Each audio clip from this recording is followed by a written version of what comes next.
Ayan, ngayon isusubo na namin to. Hintay ko lang si Bong at kakargahan na natin. Pero ano to, sa akin ay hindi magkasabay. Doon sa iba, ginagamit nila sa gabi, magkasabay ng sinusubo. Ako, pagkatuka, mga 15 to 20 minutes, subukan ko na ng vitamin E, sabay ng Calbex.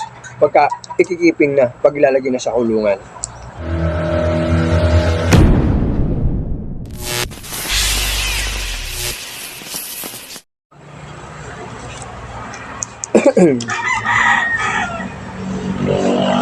Hello mga kanokis, magandang hapon mga idol, mga parikoy. Tapos na ulit tayo magpatuka ngayong hapon. Ito yung dati pa rin nating gawe, alam nyo naman, magsasabong. Kaya tapos nagpe-prepare ng pang 2 weeks. Ito, pang second day na to ng aming 2 weeks conditioning. Ito, papakita ko naman sa inyo yung sinabi ko sa inyo kahapon kung ano yung pangalawang gamot sa pangalawang araw na ginagamit namin para dun sa mga nokis, mga alaga natin na kinukondisyon. Ito, vitamin E, tsaka Calbex. Wala akong pinopromote na gamot, ulit sinasabi ko. Ito lang yung mga gamot na ginagamit ko para sa pagkukondisyon. Ito, papakita ko sa inyo papasilip ko ngayon sa inyo yung aming panlaban. Ito, napakita ko na naman to sa inyo, pero makikita ko ulit sa inyo ngayon yung kanilang sitwasyon ngayon. Kung ano nang tsura nila ngayon. Yan.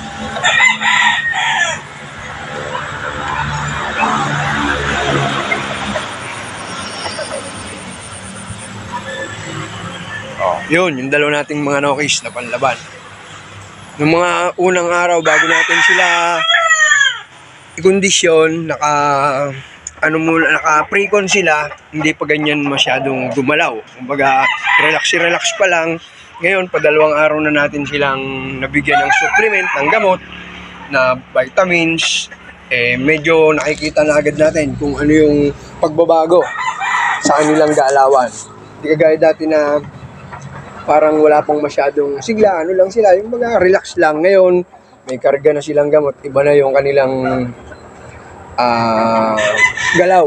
Kumbaga, first day, second day, may makikita ka na agad na pagbabago. Lalo sa pagdating ng araw ng sparring nila. Yung first sparring, kasi sa loob ng 2 linggo, 2 beses silang mag-spar.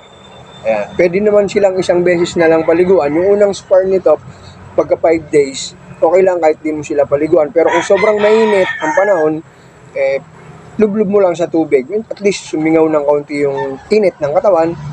Tapos relax na ulit. Balik sa cord. Yan, patuka. Ganon. Tapos susunod na araw, ganon ulit. Training, sampi. Paglakad, paggalaw, kaykay. Yun lang, hindi ako masyadong nagpapagod ng manok. Lalo pagka sa dating sa mga stag. Yung mga ayan, kahit anong training ipasok mo sa kanila, wag naman masyadong pagod na pagod. Pero sa stag, ingatan nyo po na ma-stress yung manok. Hayaan nyo lang sila kung ano yung gusto nilang galaw, kung saan lang sila kampante, kung hindi sila may stress. Ang sa akin lang, sampi lang yan, tsaka palakad, paggalaw, kaykay, okay na sa kanila yun sa mga stag. Kasi may natural na naman silang galaw pagdating sa laro. Kumbaga, dadagdagan mo na lang yung kanilang lakas, talino. Yung talino naman, nasa dugo na ng manok yan. Ang power, yung pinaka the best. Tsaka yung pagpalo nila sa taas. Yung pag-angatan, sigurado na makakauna dapat yung manok mo. At siguradong papalo dapat. Okay, yun lang. Ito. Second day, vitamin E. Calbex. Kahapon, first day nila, B-complex. Complexor. Tapos, B50. Ayan. Ngayon, isusubo na namin to. Hintay ko lang si Bong at kakargahan na natin. Pero ano to, sa akin ay hindi magkasabay. Doon sa iba, ginagamit nila sa gabi, magkasabay ng sinusubo. Ako, pagkatuka, mga 15 to 20 minutes, subukan ko na ng vitamin E, sabay ng Calbex. Pagka ikikiping na, pag ilalagay na sa kulungan.